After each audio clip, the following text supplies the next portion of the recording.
আসসালামু আলাইকুম সবাইকে। আমি ইমু স্যার।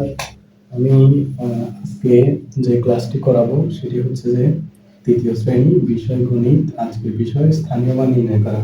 আমরা একটি সংখ্যাকে কিভাবে একটি কয়েকটা অঙ্ক থেকে আমরা একটি সংখ্যা তৈরি করব এবং ওই সংখ্যার স্থানীয় মানগুলো নির্ণয় করব।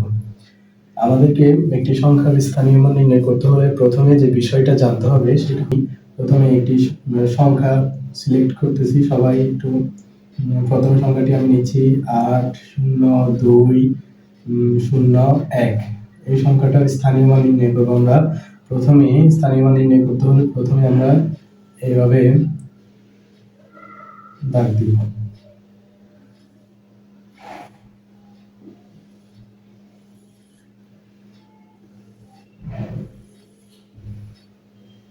দাগ দেওয়ার পরে আমরা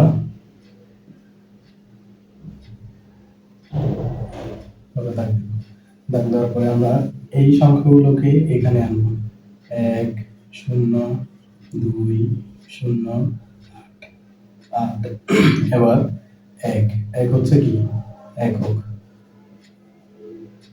2 হচ্ছে দশক, 3 হচ্ছে শতক, 4 হচ্ছে হাজার, 8 হচ্ছে অযুত। এভাবে আমরা আগে লিখবো। লেখার পরে আমরা এভাবে একটা দাগ দিব। দাগ দেওয়ার পরে আমরা আগে খেয়াল করবো যে সংখ্যার ডান পাশ থেকে লিখে আসবো আমরা। ডান পাশ থেকে লিখলে প্রথমে আমাদেরকে লিখতে হবে যে কি 1, তারপরে এখানে 0, যেহেতু এটা এককের ঘরে সে কারণে 1।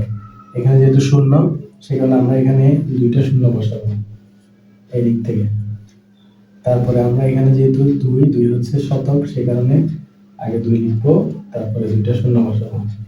মনে রাখতে হবে যে আমাদের এই সংখ্যার ডান পাশে যাতে সমান হয়, উপর থেকে নিচ থেকে যাতে সমান হয়। তারপরে এখানে 0 সেই কারণে আমরা 3টা 0 বসাবো, 4টা 0। তারপরে আমরা এখানে 8, যেহেতু অযুতের ঘরে তাহলে আমরা আগে 8 বসাবো। 8 এর সাথে 1 2 3 4। তাহলে আমরা একটু খেয়াল করে দেখবো। প্রথমে এককের সংখ্যা হচ্ছে এককে একটি অঙ্ক, তারপরে দশকে 2টি, শতকে 3টি, হাজারে 4টি এবং অযুতে টোটাল 5টি অঙ্ক থাকবে। আজকের ক্লাসটা হচ্ছে যে স্থানীয় মান নির্ণয় করা। তৃতীয় শ্রেণীর স্থানীয় মান নির্ণয় করতে হলে আমাদেরকে প্রথমে এই যে সংখ্যাটার স্থানীয় মান নির্ণয় করতে বলতেছে সেই সংখ্যাটি আগে লিখবো। লেখার পরে আমরা একক, দশক, শতক, হাজার, অযুত এভাবে লিখবো। লেখার পরে আমরা এভাবে সে স্থানীয় মানটা আমরা এখানে নির্ণয় করব।